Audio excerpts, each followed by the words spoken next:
action from one of the key voices down in Austin aiming to change laws and policies. First, we go to Fort Worth ISD and new scrutiny from community leaders. In a letter from Mayor Maddie Parker and other community groups to the school board, she notes Fort Worth trails other major districts like Dallas and Houston when it comes to certain state standards. Out of 24 large districts in the state, the standards she highlighted show Fort Worth ISD at third from the bottom. In a rare move, she voiced her concern in person at a board meeting. What we're really lacking is leadership from the board. And I think they're really struggling with what their place is and how they really move change forward.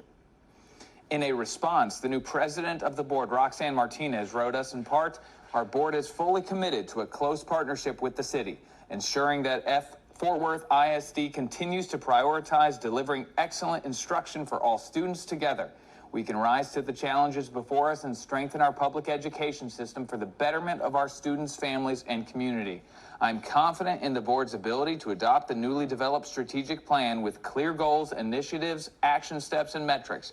This plan will guide our efforts to drive student achievement and hold us accountable as we strive to meet the needs of every student in our district."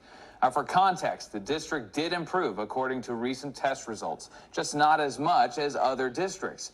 Many are still trying to catch up from school closures during the COVID-19 pandemic. The superintendent in Fort Worth, Dr. Angelica Ramsey, told NBC5 many large districts are struggling, poverty being a major driver. She acknowledged they are not where they want to be because they are a safety net for other things besides education.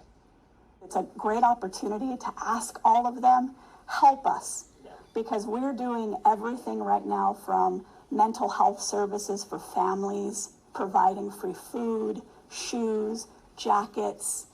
We need their help, and we're keeping our schools safe when they're in unsafe environments. And so it's a great time to be able to call on all of them to say, help us so that we can focus on our core mission.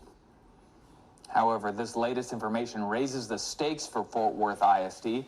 The Texas Education Agency recently took over Houston Independent School District and made major changes. The thing is, in some cases, Houston is performing better than Fort Worth. We talked with Chair of the Texas Senate Education Committee, Brandon Creighton, about the situation in Fort Worth, the ongoing legal fight over A through F school grading systems, once again delayed by a court, and the upcoming fight over letting families use public school dollars on private schools. Here's some of that interview.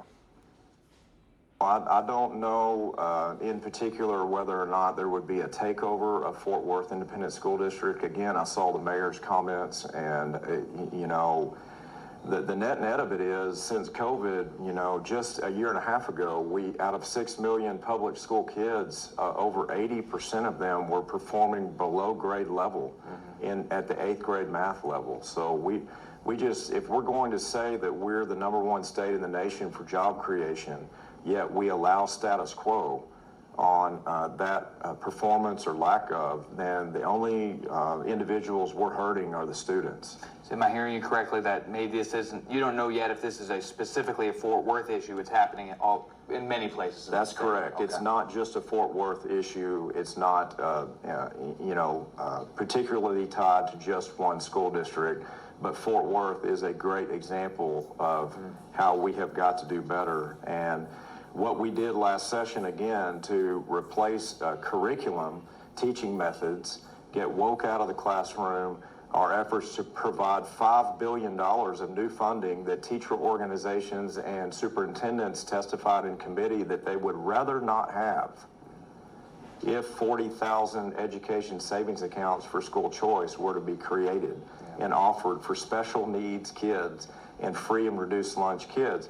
That is shocking to me. There are many superintendents that are asking now, can they have that deal back? The STAR test results, they are once again clogged up in litigation. Right. 2 questions on that, but the first one is, what's your advice to parents who are trying to understand how good their school is doing? And, it's always delayed. They're not measuring apples to apples. There's just a lot of confusion. How can they know how good their school is doing? Well, first of all, we have to keep the accountability ratings in place, right? We judge our students on A's, B's, C's, D's, and F's, right? And school districts need to be just as accountable. through COVID, we had so much turbulence with the decision, unfortunately, to shut most of these school districts down. I had school districts in my Senate District 4 that never closed. And there is a great disparity between how those kids are doing today and how kids that were in schools that were shut down are doing today. And we have to do everything possible to catch them up on that learning gap. What's a realistic goal for you as education chair for this accountability measures to be shaken out in the courts? I mean, when will you think it will level out and we'll know the playing field?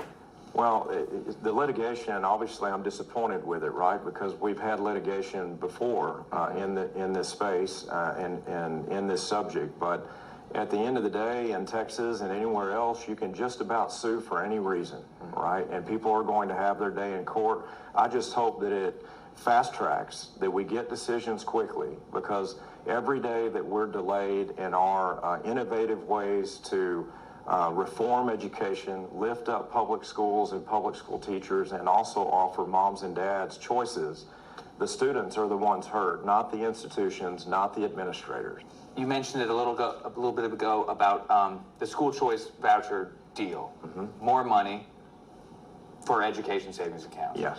Do you think that same deal is going to happen this next session, or are there going to be changes to it? I don't think it'll be the same deal. I think every session is unique in and of its own. We'll have new members, many faces, right? We had many state representatives that found early retirement because of we the people making a decision that they were not serving their districts in a way that their constituents felt appropriate in that school choice decision they made to vote no on the school choice emergency item bill. And with these new faces, we'll have new ideas. So I'm looking forward to meeting them, to talking to my own Senate caucus, which I'll be doing over the next couple of days, about their preferences. We know there will be additional dollars for public education. We know that teacher pay raises are the top priority for all of our members.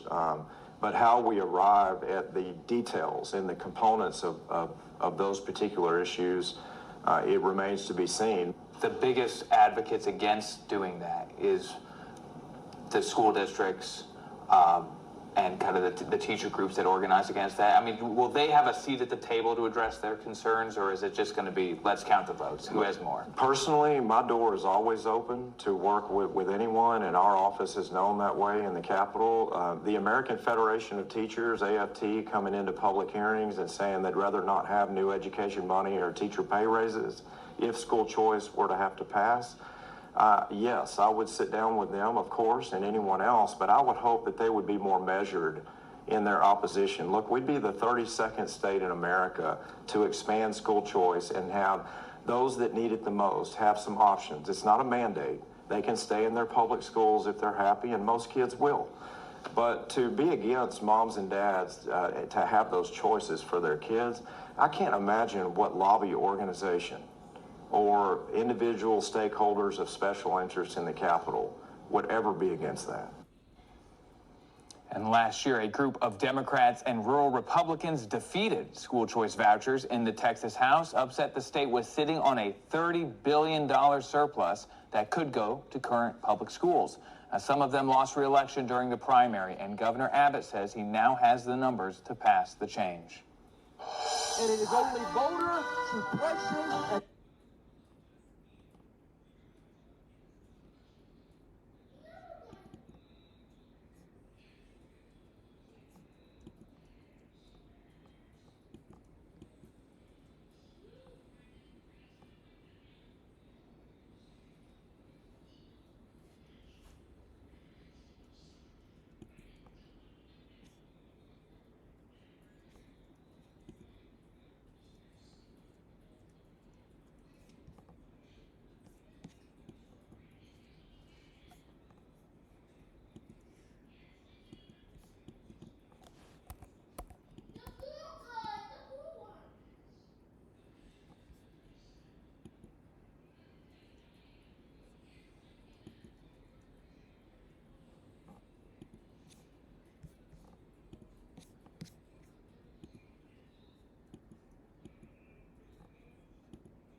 years ago, switched the laundry,